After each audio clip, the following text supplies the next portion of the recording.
Hey guys, welcome back to Boots and Bounty Homestead, and our results are in.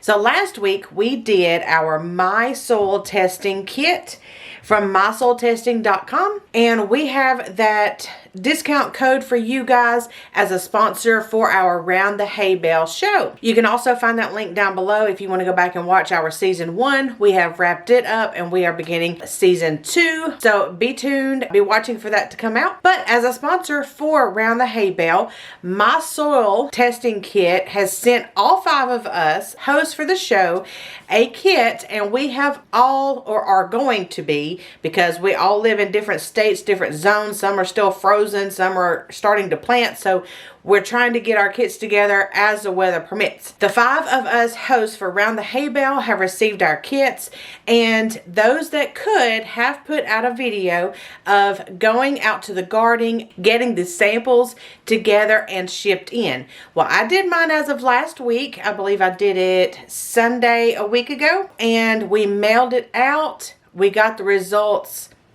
Saturday, but I did not plan on having a holiday in there. It was last Monday, President's Day, so the mail didn't run, but we already had it in the mail on its way. So it would have taken 4 days for us to get them back, and instead it took 5 days because of that holiday. But that's okay. So I wanted to show you guys our results that we got for sending in that kit. And thank you, MySoil, for sending that to all of us hosts. We really appreciated it, and we are learning a lot. And each host will actually do a soil sample gathering video as well as the result video. So I've got my results here. Let me pull them up. Now, let me show you. Once they have received your sample, they will send you an email. It says sample received, and it has your number that you put in from your sample kit. It says you'll receive your email notification when your results are available. So the next one, it'll say sample analyzed. So this will be your results for your sample that you sent in, and it will have, there it goes. It will have a click here link, a hyperlink that will take you to your results. Now, you will have to remember your login for when you set it up online, whenever you scan that QR code. The QR code from the insert pamphlet that was in the box that you received in your kit. When you scan this, you would have had to set up a login and password. Don't forget that, because that is actually your next step. Once you click on the sample analyzed email and click on the click here hyperlink, then it will take you to this screen on your phone. That would be where you type in your email and your password that you put in when you set it up. And then it's going to take you to what we saw last time, which will be your dashboard. And this is where you entered in which of the gardens you were, you named it and chose what size of garden and all of that.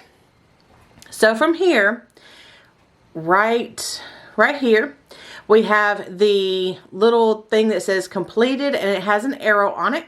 So we're going to tap that, and that takes you to your results. I'm going to take a screenshot of my results, and I'm going to put them right here for you guys to see, and I will talk through them briefly. So the first one at the very top is going to be the pH level. My results are 6.1. The optimal range is 5.8 to 7. So we are in that range. The biggest component we are looking for, which would be, of course, the nitrogen, potassium, and phosphorus, the NPK.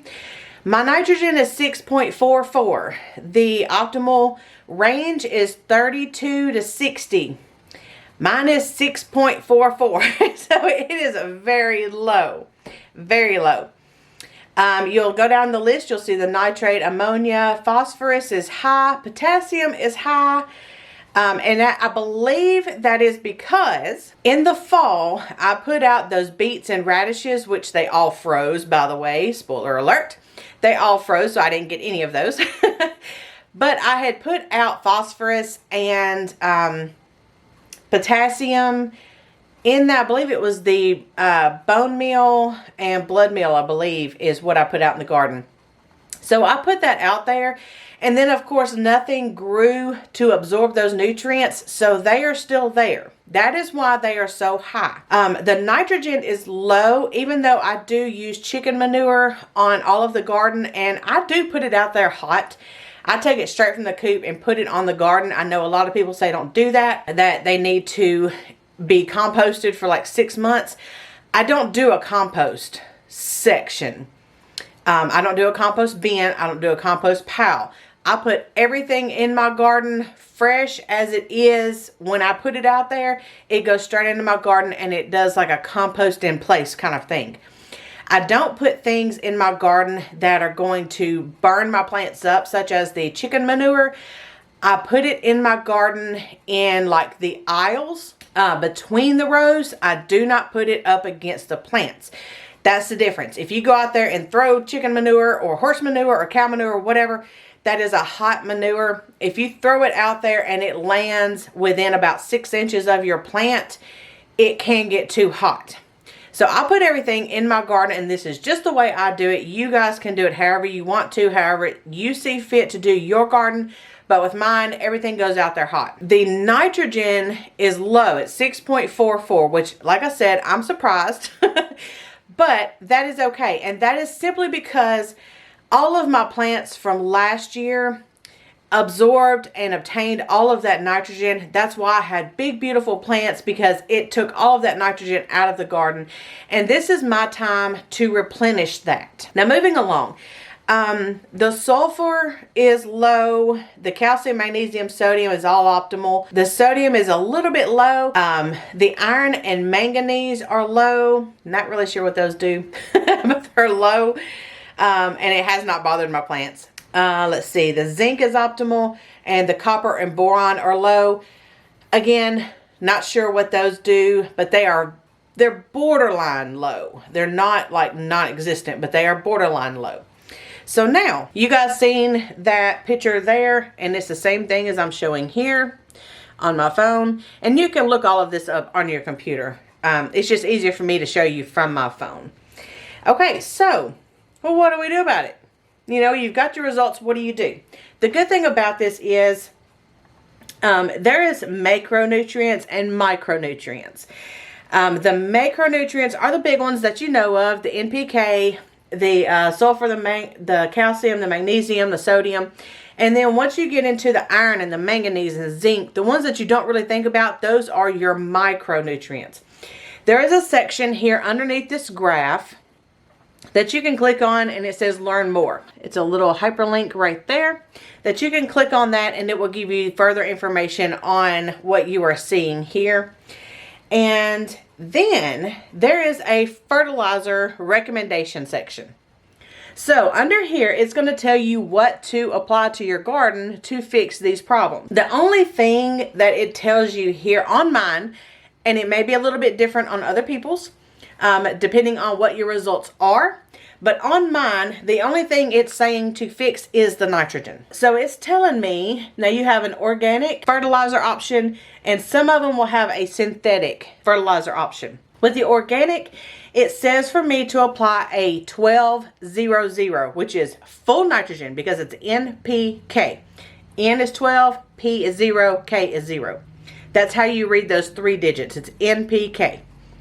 And it says to apply at 2.5 pounds. And this is per 100 square feet. Here's the NPK, which is a 12-0-0.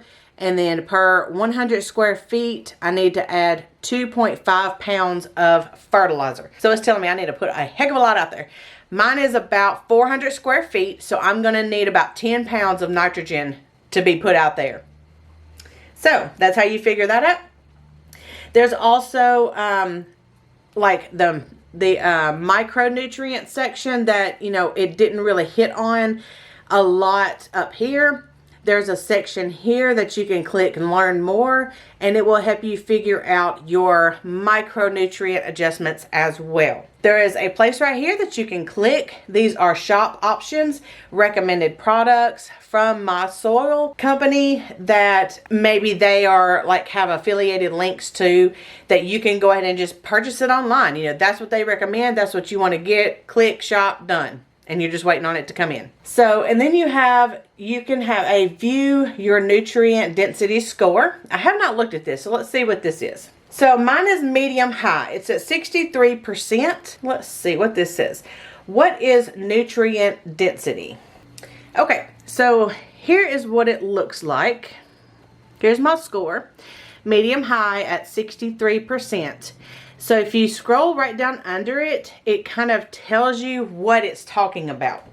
So it says, what is nutrient density? Nutrient density is the amount of select nutrients or nutritional content found within a known amount of food. Nutrient dense crops are the desired outcome simply because the nutritional value per unit of food is greater in nutrient dense crops, increasing the nutritional quality of the food.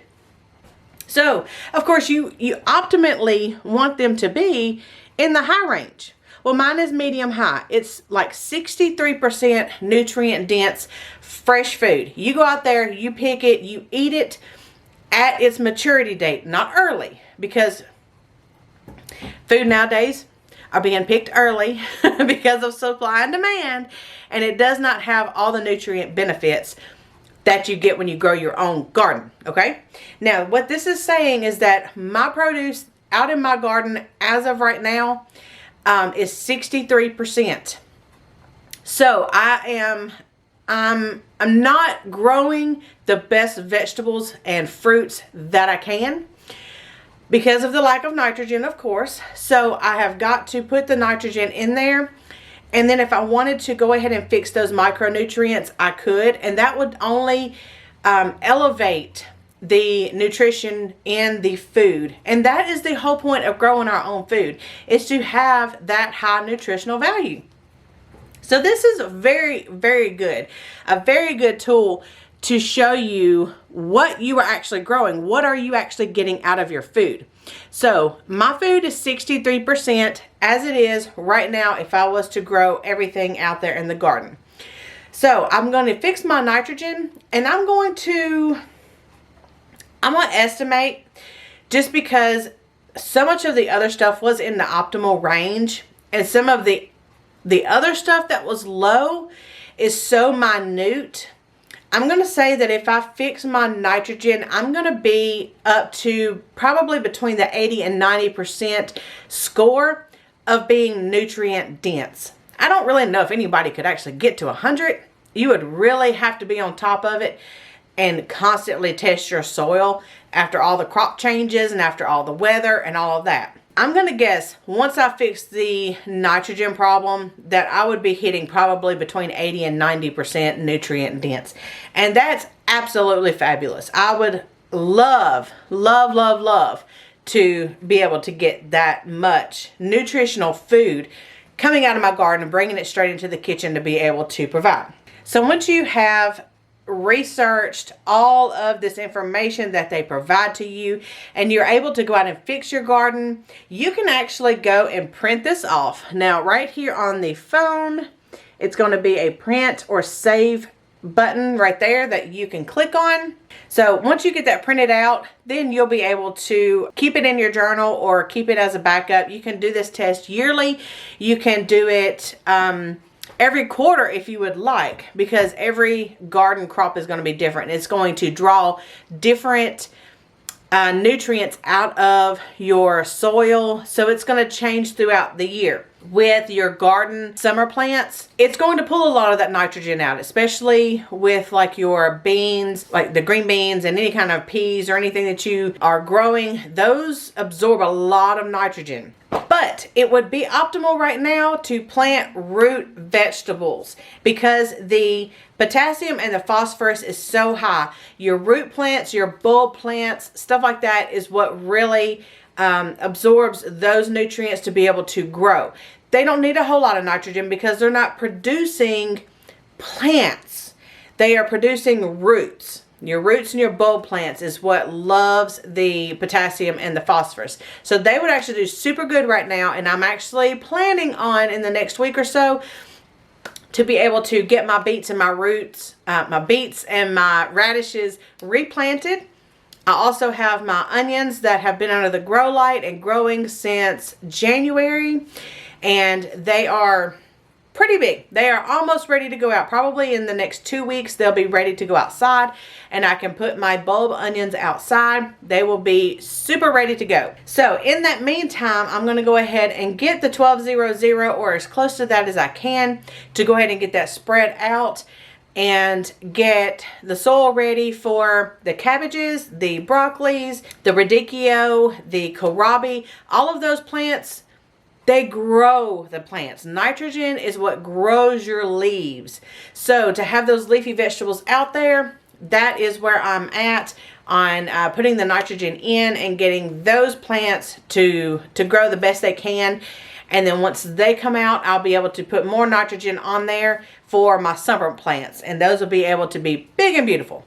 So I hope you enjoyed my results and coming along with me to explain how and why and where and when and all that good stuff. Go use our discount code, which will get you 10% off. It's MySoil22. You can put that in the checkout if you click on the link below, and it will give you 10% off of your order. And you will be providing support for our show, Round the Hay Bale, which I also have the link below. Like I said, we finished season 1, so you can go watch that now.